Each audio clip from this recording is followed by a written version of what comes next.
Hey guys, I'm Matan Spice.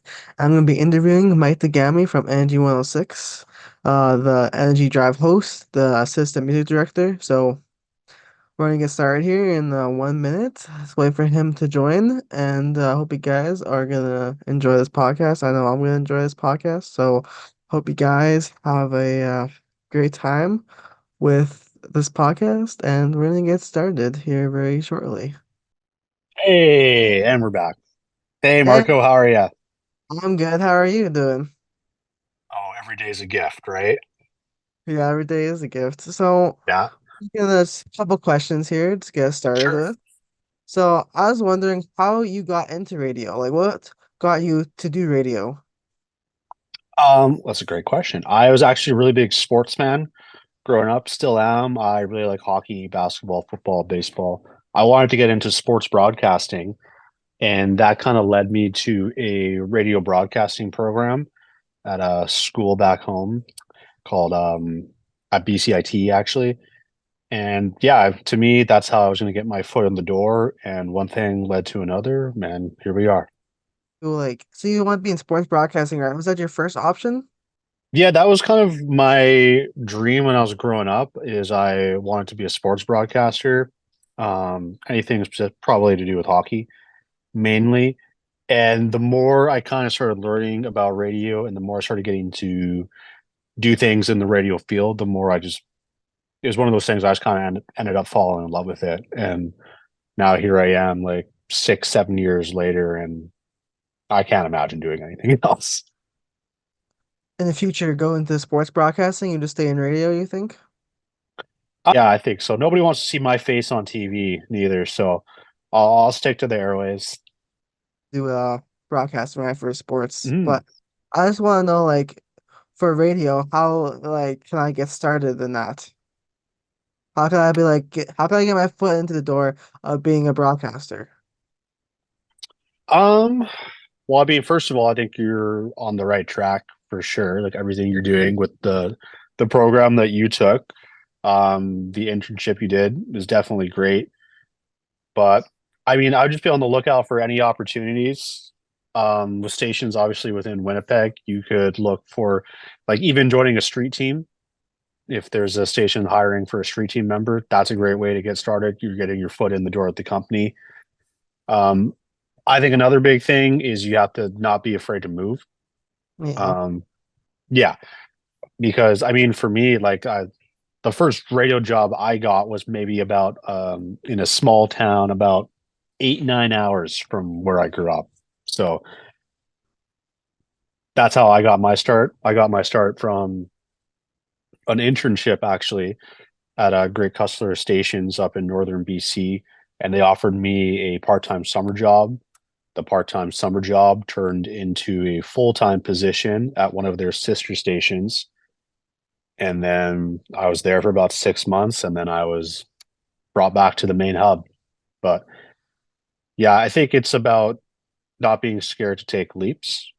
Yeah, see, And yeah. just like what I'm doing right now with my podcasts. I'm kind Mhm. of trying to get my foot into the door of my NBA podcast and stuff, trying to get more into the broadcasting field. Yeah, I mean, hey, just the fact that you have a podcast and you're putting in the work on a regular basis is a great start too, right? Did you always what school did you take?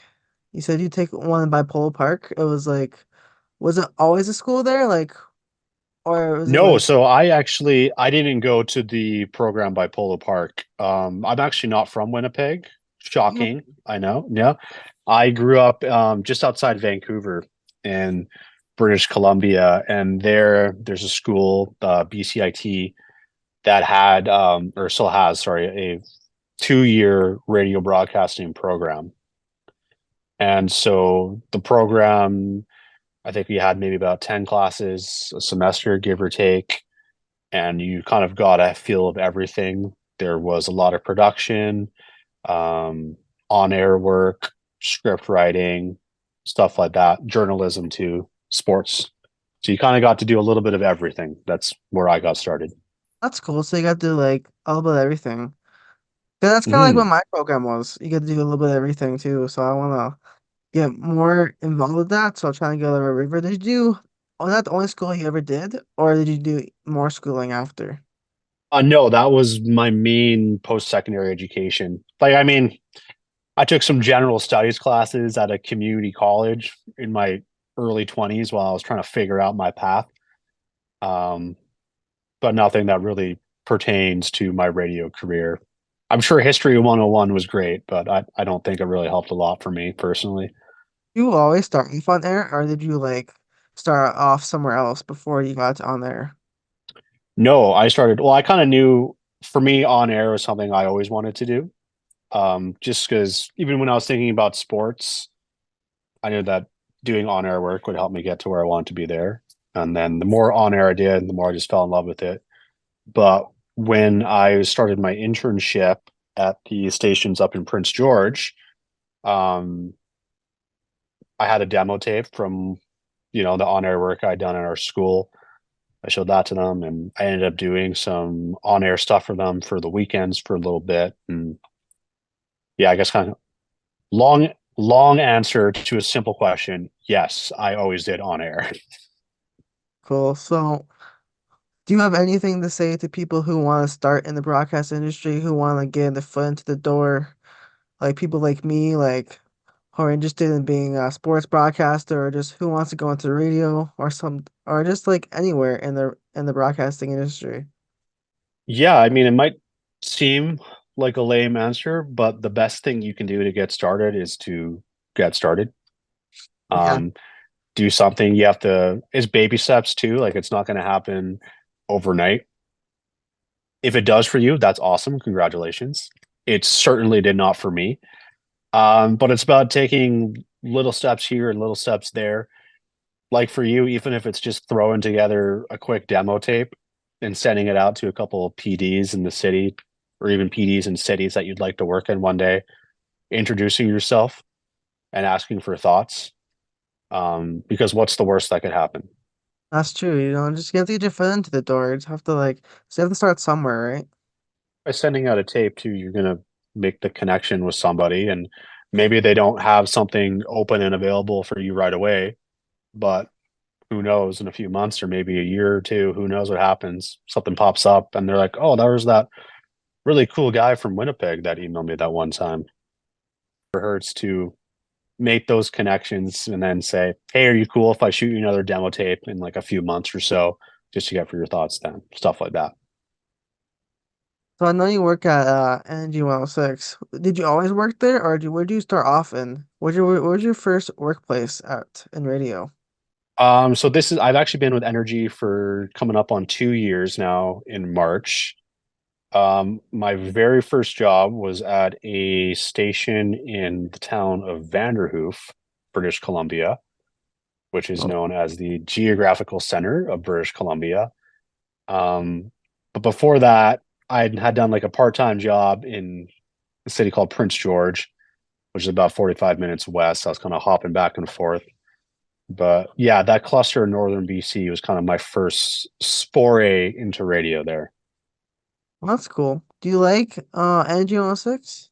Like, I love Energy what's 106. the best part of energy? I know I love the one I work there, but I want to know what your best thing is there when you work there.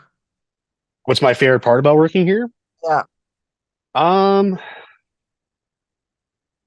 that's tough. It's tough to narrow it down to one thing. I mean, you've been around it. Like, it's a fun job. It is like it's still a job, but it is fun, and I think so fortunate to get to do what we do. And I think maybe my favorite part is my teammates. Is this a very fun atmosphere here? They make it fun. Um, and it can be a challenging job, but when you have good teammates that support you, it makes it so much easier. Like I love getting to work with guys like AJ and like Tyler and Dave and Jasmine that like when I have an idea for something that maybe I haven't quite like formed it the way I want, like I can bounce that idea off any of them. Or I can go talk to Mac and DJ and Promo too, and they'll help me kind of hash it out a little bit more. We have a great program director and Adam West too, who is always going to give me insight on how I can make things better too. So yeah, I think those are probably my favorite things. It's just the group that we get to work with. That's pretty cool, man. I think that's all I have to say. Do you have anything else to say to future people who want to get into stuff, or is that all you have to say? Just don't be scared to take the leap, right? Everybody has to start somewhere. It's okay to take baby steps. And again, yeah, it doesn't happen overnight, but Yeah. again, that's part of the journey. Well, it's nice to see you again, man. I hope you have a nice day today, and maybe we'll talk again soon. Thanks, Marco. Great chatting with you, man. You have a great night. You too. Bye. Take care.